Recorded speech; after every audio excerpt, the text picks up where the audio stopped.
Hey guys, welcome back to ArtosisCasts. We're going to take a look today at a game between Action, obviously a Zerg player that everyone is very well aware of, one of the best in the world.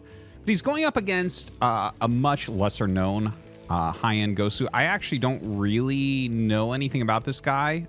He goes by like Foden. But I was recommended this replay from a trusted source, so we're gonna watch this and try to figure out why this was recommended. Really not too sure. We're on Deja Vu, but should end up being a good game.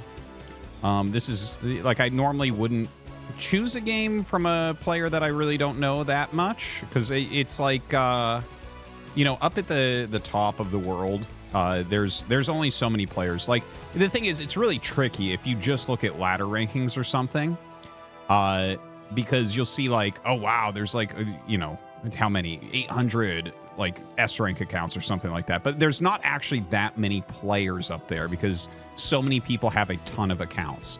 The actual number of top players is not that high if you want to look at like high S rank players.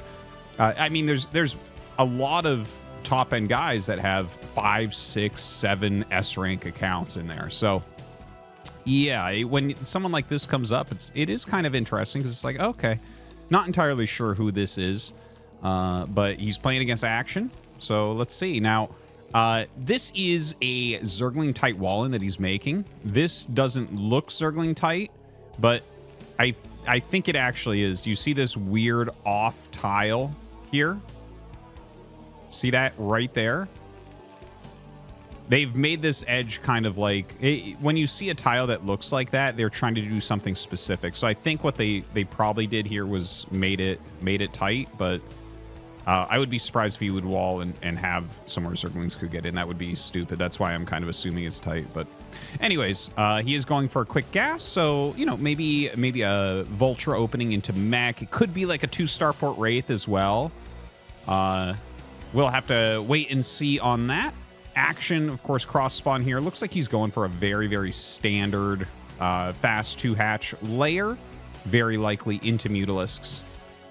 And there is that factory. But 3 guys still in gas. Okay, we're starting to get a feel of what this game may end up looking like. So my guess here, when I see something like this, it really looks like a Wraith build. Because when you see the non-stop gas mining, like, the reason you would need that is to build up a lot of gas to go ahead and go for that 2 Starport Wraith. Now, more Marines being rallied out here. And yeah, just going up to scout. Everything's standard from this side, from Action side. He saw the wall, so we'll probably see a sunken relatively soon here. You want to get that in time so that a Vulture can't just run across the map and ruin your day. And he's going to go ahead and start that. This looks very well placed. We actually saw a couple days ago, I want to say, where the sunken was like 1 hex over and a Vulture got up and there was like a missed shot or something. And it was like, it was pretty game breaking. But that looks to me like a very good spot right there. And notice how he's keeping a Ling on the ramp. So like the 1 Ling will make the sunken kill the Vulture if the Vulture tries to run by. Okay, so we have 1 factory and a 2nd factory going up. Okay, so, and this must be an armory, right? Yeah, okay, so an armory. Very strange right now, and he's getting siege mode. Holy crap, what is this? Floating the barracks over. Okay, I'm getting a little bit of chills here. What am I looking at? Okay, so there is a 2 factory play that Speed was using like a year ago, and it was like a really interesting cheesy build. And there's the eBay. Whoa. Okay, so it looks like, because he's getting siege mode and he's starting Goliath production, and there's a secondary siege tank. So it looks like 2 siege tank into maybe non-stop Goliaths. And what we should be seeing here is a bunker as well as missile turrets. Wow.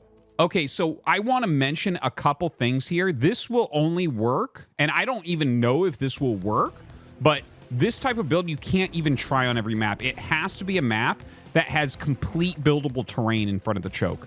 Because a lot of maps will have an area that's not buildable. Like if you go to Radion, the area here would not be buildable. And here you're going to need a lot of missile turrets going up. You're going to absolutely need the bunker. And if you're not making missile turrets, the mutas will be able to kill everything. So we need at minimum, I would say, 2 turrets right now. And then probably going up even higher. So Goliath's being made. Range on the way. This is an absolutely wild build. The secondary siege tank is coming up, which is very important. The secondary siege tank is going to make a big, big difference. So there's the 2 missile turrets. Now, he might float this over the siege tank. Oh, my God. Oh, my God. Just from the angle it was coming, at first I was like, oh, I guess he's going to spot with it. But if you float it over the siege tank, the mutas literally can't target it. Oh, my God. This is insane. I have never, ever, ever, ever seen a build like this. This is the craziest shit I have ever seen. For a 1 base all-in, look at this. He's going across the map. There's already a bunch of missile turrets. Oh my God. He's got to float this over that. You can't let your tanks die, man. I can't believe what I'm looking at. I cannot believe this. This is an insane all-in. And again, you have to do it on a map that has complete buildable terrain in front. But this is pretty crazy. Like, he can't target those down. Okay, well, this wasn't perfectly floated. So he did. You see how quickly he killed the 1 siege tank. But this is the crucial aspect, is that you can't target. Okay, so he got a few good hits in there. So what you just saw there, and he's taking massive damage, instead of targeting, if you go in and do, like, you can go in and spray an attack with either attack, move, or hold position. And the spray attack, they did get some hits, and you see he's trying it again, but you can't target it. And you can see he's just, okay, he finally got it, but you're going to take so much more damage like that. It's just like a different way. If you can't focus fire, you can just let them fire on what they want. And some of the shots hit the siege tank there. So you saw how quickly 1 died. This is the perfect game. This is the perfect game because it shows, when he targeted down, it showed just how quick that can be. And then it showed how hard it is to kill the one underneath by just allowing auto attacks in there. Okay, so Action has actually cleared the siege tanks. We have a lot of Goliaths coming up. Sunk in on the way. He's going to go ahead and poke that.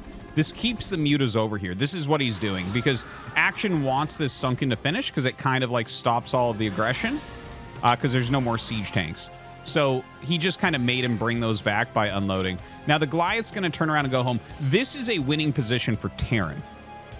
It is still slightly playable here for Action because there is no base and you can, you know, the mutas might be able to, you might be able to wiggle enough damage out to make the game something that could be won, but it doesn't look very likely. There's plenty of missile turrets. There's plenty of Goliaths. Now with the mutas over here, he actually decides to keep going with the Goliaths. So he's going to try to overpower that sunken, which should be pretty easy. Really, he really did need to add more sunkens already here. So Marines pop out. Yeah, you just got to dive. Okay, kills that off. And the mutas come back. He is going to get that second one and back up to his missile turrets. He still has the 2 Marines in there as well. Should actually back up a little more. You want all your missile turrets firing if possible. But you can see, like, the mutas are actually just stronger than any army that's being fielded here. But with 3 factories making Goliaths at once, Foden might be able to get enough units here to actually kill the mutas.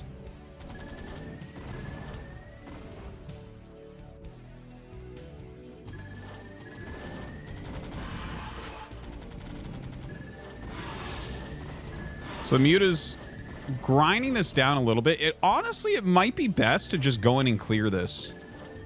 Like, to just lose a couple mutas because he has double sunken. I actually, the more I'm looking at this, if he just clears this area really quickly, I think he wins. Because the fact that we're seeing Foden able to walk back and reinforce and kind of be stable here, that's the biggest problem. Yeah, so he finally does dive in. I think this is the right move.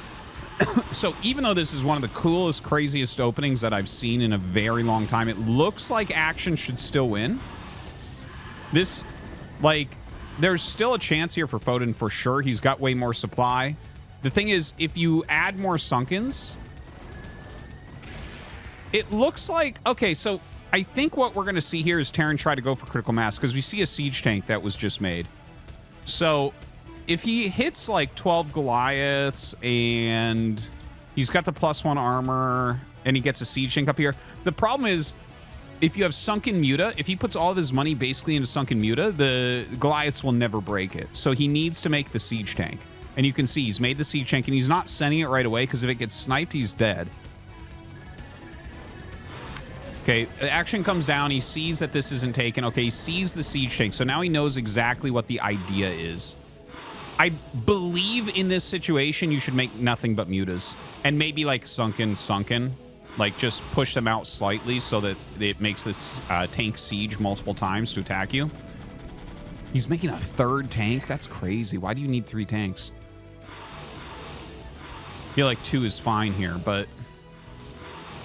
I honestly don't know how this is going to end. So he does start stifling Sunkens forward.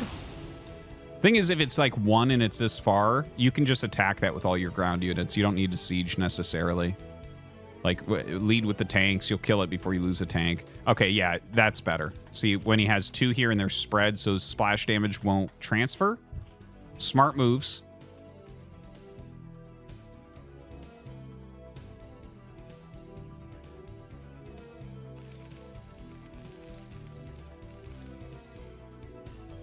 Action going for a counter here. I don't know. I think he can't do this. I think hurting the economy doesn't do anything. His economy's already garbage. He's like trying to keep a little over 1 per patch. I think literally it's just about having enough Mutalisk health to clear this army one time.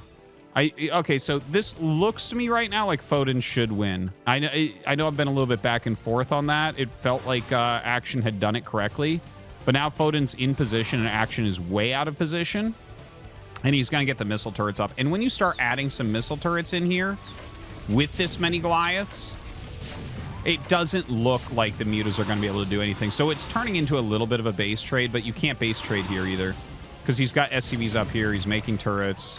Like, you're going to lose all of this. He absolutely can't stop that. Yeah. Foden has got this. He has got this. By the way, look, he's even gone into Comsat in case of Lurker. That's so funny. Oh, my God. Because he might have looked at this and said, yeah, like, if there's a Lurker here, you literally never... You know, you put 1 Lurker there, or whatever it is, and you can't creep turrets into that because of the range. So that actually makes a lot of sense. It looks like he's put a lot of thought into this build. This is an absolutely insane strategy. I honestly don't know how good this really is, because this is the first time I've ever seen this. It's kind of a brilliant strategy, really hard to deal with the first time you see it for sure. And looking at the game, even though he lost the hatchery, this did feel like a game that Action could still win. Does it still feel that way? It could, I mean, there is a possibility. He's kind of pushing Sunkens out. Oh, okay. The fan he's doing is just to slow it. Sometimes you can do something where you go like, you get him over here, so it's like he doesn't have vision of the high ground. You might have to use multiple scans, or you might have to take extra hits going up to hit it. That type of thing. The muta's all over here.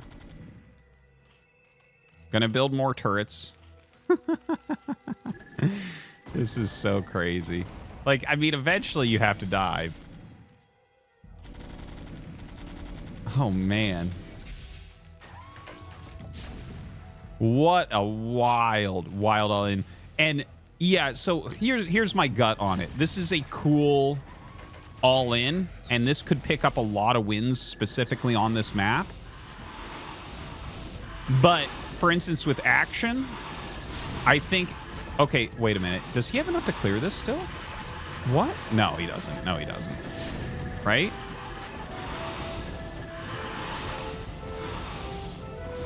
Yes, he does. I'm sorry. This is such a hard game to commentate. So, like, the thing is, the next time, and, like, for instance, Foden could execute this better. There are things that he could do better. I think after seeing this once, it's going to be harder to make it work against action again. Because I think we've seen that most of the errors in action's play have been when he went across the map. You do need to go across the map to a certain degree. Yeah, he's still going to lose. There's a lot of Goliaths coming up. You have to go across the map to a certain degree, but, like, he needed high health mutas to help just kind of break the whole thing. Maybe he could have dived earlier and removed the siege tanks earlier. But, yeah, the double siege tank, floating the barracks over them to stop targeting. Absolutely brilliant. I actually don't think you can cover 2 siege tanks fully. You can get them pretty close together. I've never tried to cover 2 fully. I've used buildings in the past to cover siege tanks against broodling, like queens. I've had some wild mech TVZs where I made like 20 eBays and tried to cover all my tanks. But I've never tried to cover 2, so I'm actually not even sure if that works. GG. But yeah, what an insane build. What an like, I don't even know what to say, man. That was something different. That was something special. I might have to give that one a try on the ladder at some point. Guys, I hope you enjoyed.